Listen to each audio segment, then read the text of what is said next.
Hi, my name is Kurt Lamming. I am the pastor at St Paul Lutheran Church on Dogleg Road in Dayton, Ohio. And I want to take a moment today to think with you about the question, how can we tell others about Jesus without it seeming like a sales pitch? Because I imagine plenty of us have had that experience where we've encountered somebody who's enthusiastic about Jesus, but it sounds to us like they're trying to sell him as a product.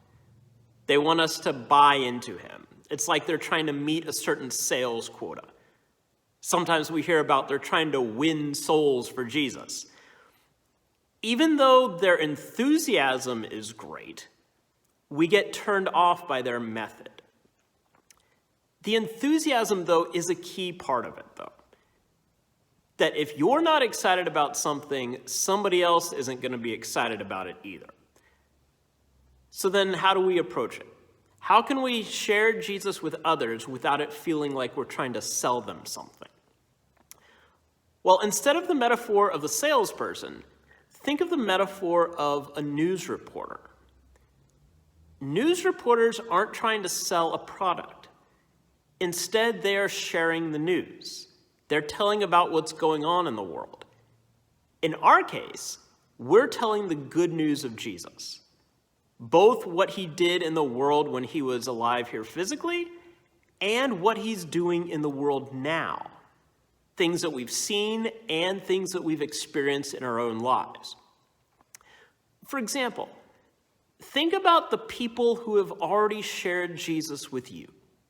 Think about those individuals who have helped you grow in faith. I bet that when they told you about Jesus, they did it in such a way that it didn't feel like a sales pitch. Instead, they were telling a story. They were telling the good news. They were telling you both what Jesus did back then and how he has affected their lives today.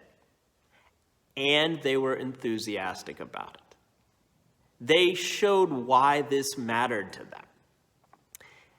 And that's why they told you about Jesus, because he matters to them and they wanted him to matter to you too. It's the same thing for us when we tell others about Jesus. So don't worry if people don't buy what you're selling, because you're not really selling anything. Instead, you're just telling them the good news of Jesus, especially how he has touched you in your life. Whether they listen or not is up to them. But you can still tell them how Jesus has affected you and touched your life. So please leave a comment and let me know if this makes sense, this idea of being a news reporter instead of a salesperson. Thanks for watching.